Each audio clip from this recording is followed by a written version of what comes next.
আসসালামু আলাইকুম ওয়া রাহমাতুল্লাহ। ওয়ালাইকুম আসসালাম ওয়া রাহমাতুল্লাহ। আউযু বিল্লাহি মিনাশ শাইতানির রাজিম।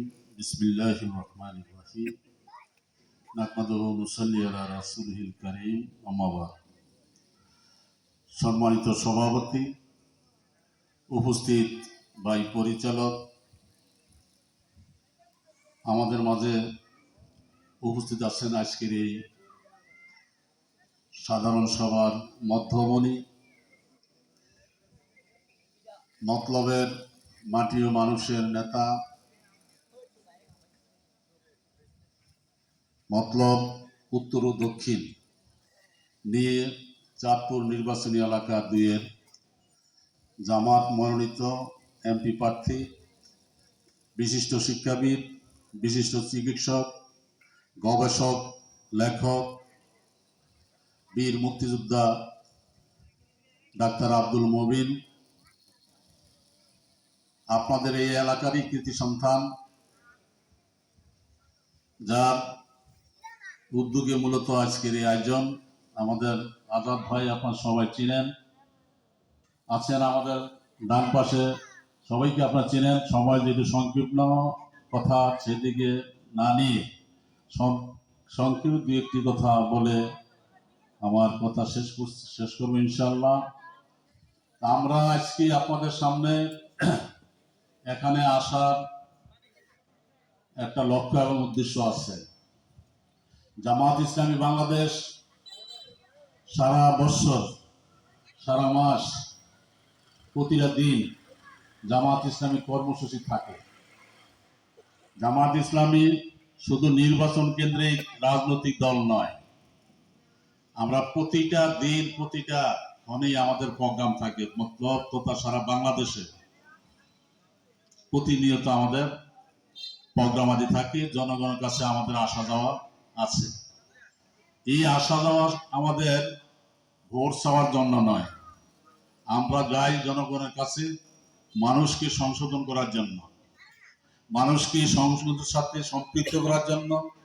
আর এই সংগ্রহের সাথে সম্পৃক্ত করে জামাতে যে সহযোগী সদস্য ফরমটা আছে, তার সর্বশেষে লেখা আছে, আমি আমার জীবনকে পরিশুদ্ধ করার জন্য এই সংগঠনে যোগদান করিলাম।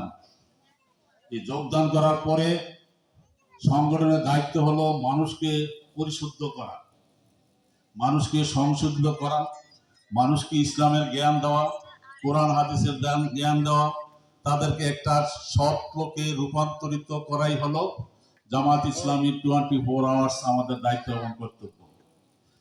সেই জন্য আমরা বিভিন্ন জায়গাতে আমাদের শাখা আছে, উপশাখা আছে, আমরা সেখানে আমার দাওয়াত দিই, একসাথে করি এবং প্রতি সপ্তাহে সেখানে আমাদের সাপ্তাহিক বৈঠক হয়।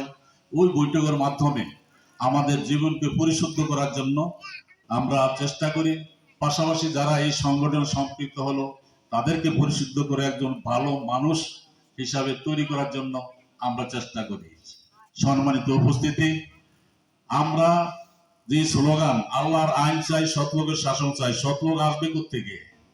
এটা কি আকাশ থেকে সৎলোক নাজিল হবে, নাকি এই সমাজে যারা আছে তাদের কি সৎ বানাইতে হবে?